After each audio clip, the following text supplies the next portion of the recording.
All right, deep divers, welcome back. You ready to dive into something totally different today? Always. Okay, good. I'm excited about this one. This one's all about economic development, Yeah. but with a bit of a twist. Yeah, it's a pretty unique model we're looking at today. Right. It's not your typical GDP growth and factories and all that stuff. No, no, no. It's a lot more focused on the human element. Okay, yeah. So let's before we get too deep into it, can you give us just a super quick overview of what we usually think of when we talk about economic development, like those traditional models? Sure. So, you've got things like the big push theory, Okay. which basically says developing countries need like a massive influx of investment to kind of jumpstart things. Okay, so it's like that initial push to get the ball rolling. Exactly, like jumpstarting a car. I like it. Yeah.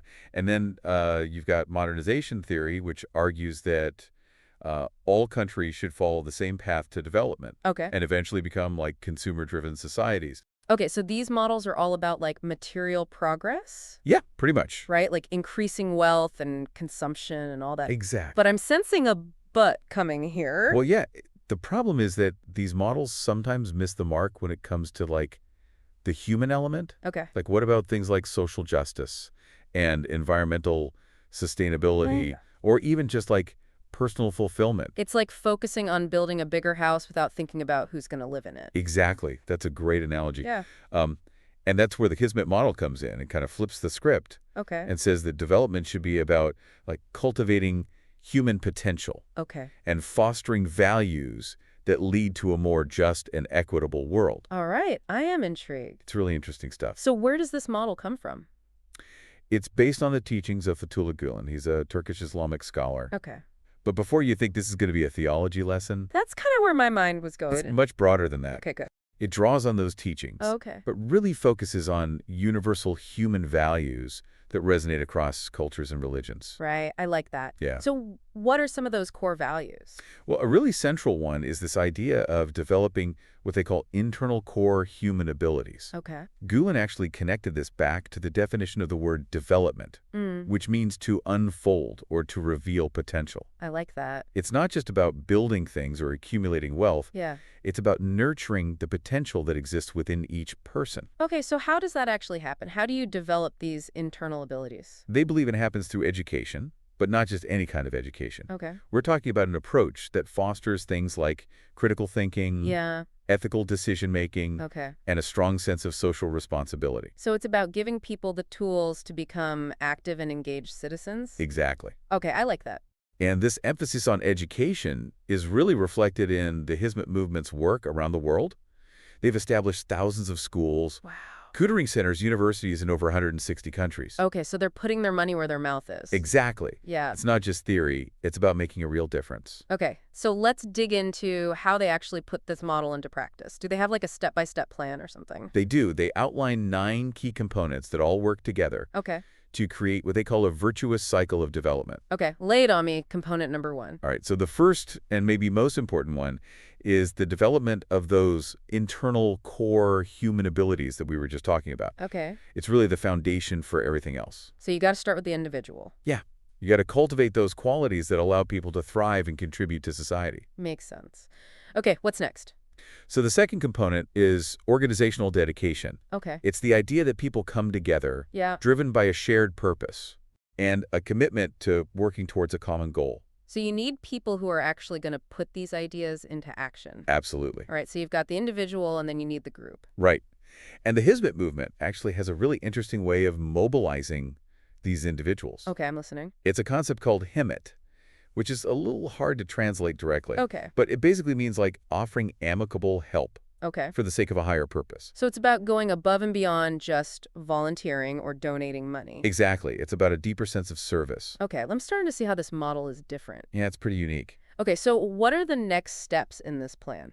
Well, the next 2 components are all about building capacity. Capacity for what exactly? So first, there's humanitarian capacity building, Okay. which is about fostering individuals who are not only skilled, but also deeply committed to serving others. Okay. And then there's institutional capacity building, which is about creating strong and sustainable institutions that can actually carry out the movement's work. So you need both strong individuals and strong organizations. Right, exactly. Okay, so these first four components kind of set the stage. Yeah, you could say that. Right. And then what happens? What's the next phase of this plan? Well, these first four components lay the groundwork for the next phase, which directly addresses the challenges that Said Nursî identified as obstacles to progress. Okay. And what were those?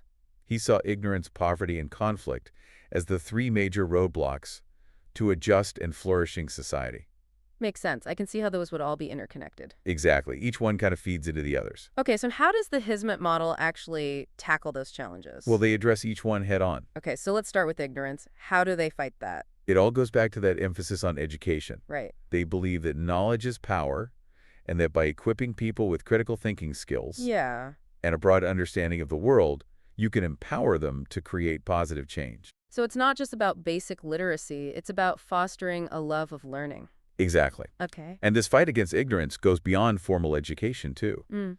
The movement is involved in a wide range of initiatives, from publishing books and journals to hosting conferences and seminars. So they're creating spaces for dialogue and the exchange of ideas. Absolutely. Okay. I can see why that would be important. And they also recognize that education is key to breaking the cycle of poverty. Okay, so that makes sense. When people have the knowledge and skills they need, Yeah.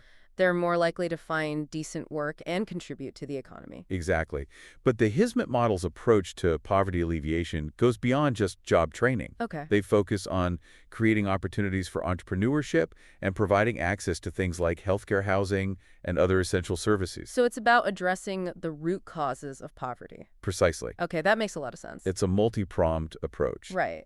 And the seventh component of the model brings us to another major challenge: conflict. Okay. So I'm guessing their approach to conflict resolution is tied to those core values we talked about earlier. You're right on the money. They believe that by promoting dialogue, tolerance, and understanding between different cultures and religions, Yeah. you can create a more peaceful and harmonious world. It's about building bridges instead of walls. Exactly.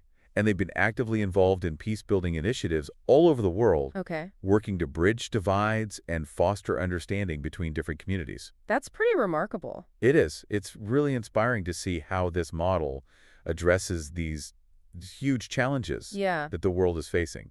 So I have to ask, what's the ultimate goal? What does success look like in the Hizmet model? Well, that brings us to the final two components: universal peace and fair income distribution. Wow. Okay, now we're talking. They're big goals. Those are some ambitious goals. They are. But the Hizmet model sees them as interconnected and essential for creating a truly just and equitable world. So it's not just about everyone being rich. No. Right. It's about creating a society where everyone has the opportunity to live a fulfilling and dignified life. Exactly. Okay, so all 9 of these components work together to create this, what did you call it? The Sali Development Circle. Right. Okay, I'm definitely going to need you to break that down for me. Of course. But before we get into that, Okay. I think it's important to look at some real-world examples of how this model is actually playing out. Yeah, let's see how these ideas are actually being put into action. Because the Hizmet movement isn't just about theory. Right. It's about making a tangible difference in the lives of people around the world. Okay, let's hear it. One of the most striking examples is their work in education.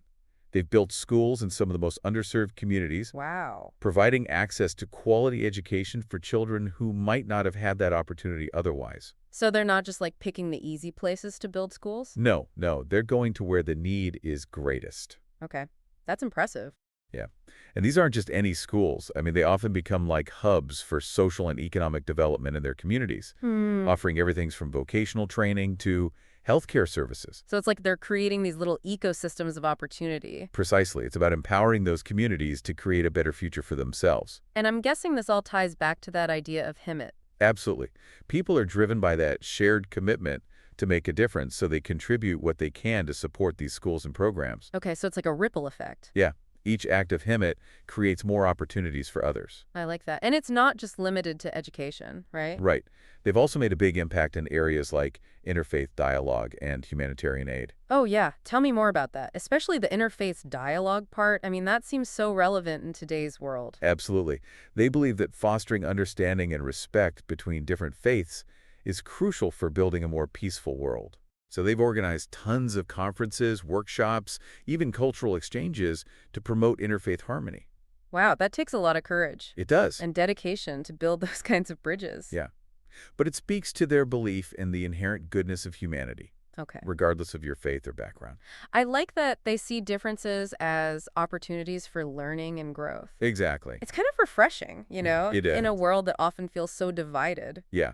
Now, shifting gears a bit to their humanitarian work, Mm-hmm. they've been at the forefront of disaster relief efforts all over the globe, Mm-hmm. providing aid to those affected by earthquakes, floods, famines, you name it. So they're not just talking about it, they're actually out there doing the work. Exactly. And what's really cool is their focus on long-term solutions. Okay. They don't just offer immediate relief, they also work to rebuild communities and create systems that will prevent future suffering. So they're addressing the root causes. Exactly. For example, they might build a well after a drought, but they'll also teach the community how to maintain it. Right. So it's not just a quick fix. Nope. It's about empowering those communities to be self-sufficient. Okay, so we've talked about all 9 components of the Hizmet model. We have. And we've seen some real-world examples of how it's being put into practice. Yep. But I'm still a little hazing on this Solly development circle. Okay. Can you explain it like I'm 5? Sure. Imagine a circle with each of those 9 components we talked about as a point along the edge. Okay, I'm picturing it. Right. So the development of those core human abilities forms the base, Okay. and then each of the other components builds on the one before it. Okay, what happens next? As people develop those abilities and internalize those values, they naturally want to contribute to something bigger than themselves, which leads to that organizational dedication. Right. And then Hizmet comes in, Yeah. providing the resources and support to make those ideals a reality. So it's like a flow of positive energy. Exactly. And as these individuals and institutions work together, Yeah.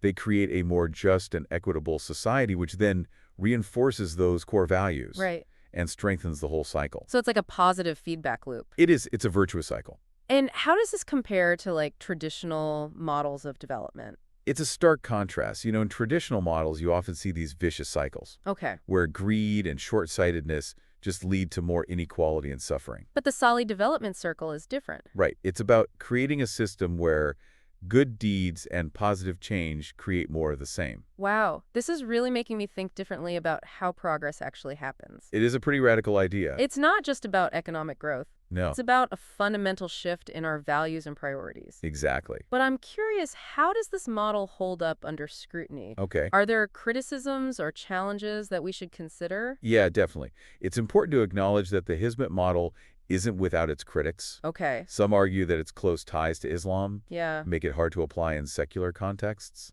that's a fair point. But the model itself doesn't seem to be about pushing a specific religion. Right. It's about those universal human values. Okay. And proponents of the model argue that these values can work with any belief system. So it's not about converting people. No. It's about finding common ground. Exactly. And it's important to remember that no model is perfect. Right. Every approach is going to have its strengths and weaknesses. We got to be critical. Yeah.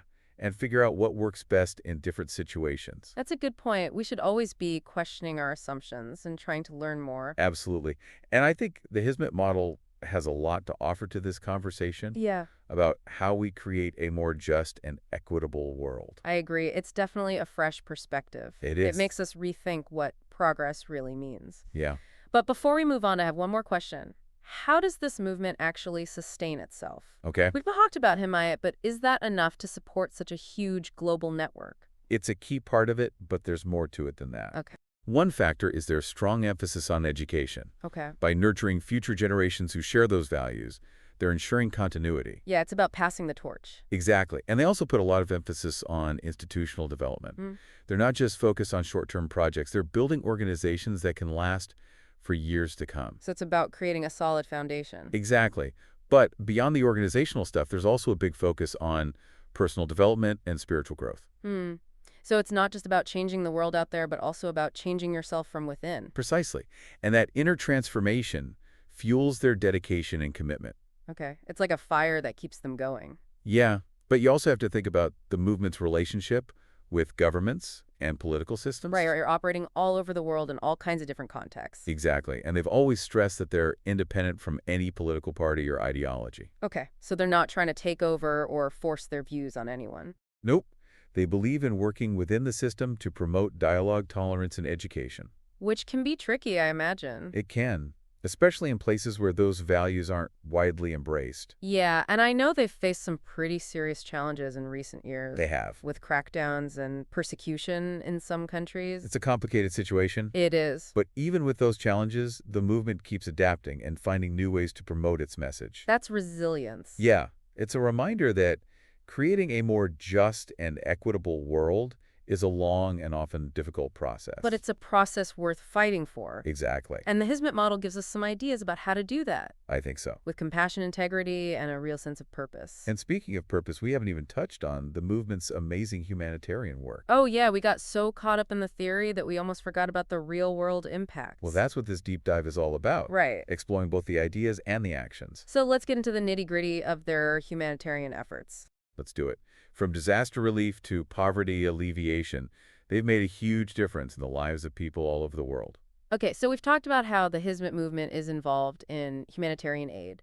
But what makes their approach different? Well, it's really rooted in those core values we've been talking about, specifically the idea that serving humanity is a form of worship. Okay, so it's not just about charity for charity's sake. Exactly. It's about this deep sense of responsibility to care for those in need. So it's more about action than just giving money. Yeah, it's about active engagement, working side by side with those communities Okay. to create real lasting change. And what are some examples of the kind of work they're doing? They've been involved in all sorts of projects, from disaster relief after earthquakes or floods to building schools and hospitals in places that really need them. Their reach is pretty incredible. Yeah, it really is. They're all over the world. And they often partner with local organizations too, which I think is so important. Okay, why is that?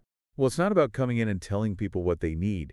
It's about listening to the community and finding solutions together. So it's about empowering communities to help themselves. Exactly, rather than just creating dependency. I see. And their efforts aren't limited to just addressing those immediate needs, right? Right, they're also really focused on long-term sustainable development. Okay. What does that look like in practice? Well, for example, they might provide vocational training or microfinance loans or support for small businesses. So they're tackling poverty from different angles. Yeah, they recognize that there's no one-size-fits-all solution. Okay. It requires a more holistic approach. That makes sense. But how do they manage to fund all of this? We've talked about him, but is that enough to support such a massive global operation? HIMIT is definitely a big part of it, but they also rely on donations from individuals and businesses, as well as grants from various foundations and organizations. So they have a pretty diverse funding stream. They do, and they're really committed to transparency and accountability.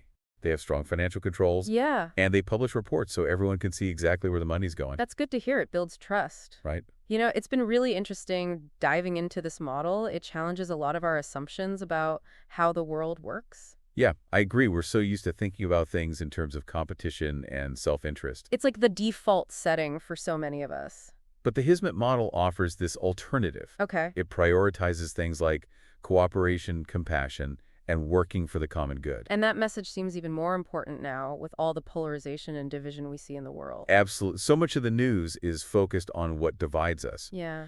But the Hizmet movement is showing us that there's another way. Okay, so I have to ask, do you think this model could work in other contexts? Like in developed countries. Yeah. I mean, we have our own challenges with inequality and political division. Right. I think there's a lot we can learn from the Hizmet model, even if we don't adopt it wholesale. Like what specifically? Well, their emphasis on education, for example. Okay. And the importance of dialogue and community building. Right. Those are all things that could be beneficial anywhere. Exactly. I think what I find so inspiring about this model is that it's not just theoretical, it's actually being put into practice. That's what makes it so compelling. And they're seeing real results. Yeah. It gives me hope that maybe a better world is possible. Me too. So as we wrap up this deep dive, can you tell our listeners where they can learn more about the Hizmet movement and this model? Sure. The Alliance for Shared Values website is a great resource. Okay. They have tons of information, articles, videos, you name it. Perfect. We'll make sure to include a link in the show notes. I'd encourage everyone to check it out and keep an open mind. Right. This is all about exploring different ideas and perspectives. Exactly. And sometimes the most challenging ideas are the ones that help us grow the most. I think that's a great note to end on. Thanks for joining me on this deep dive. Yeah, this has been a fascinating conversation. It has. And I hope our listeners will continue to explore these ideas and see what they discover. Always keep learning, right? That's what the deep dive is all about. Until next time, happy diving.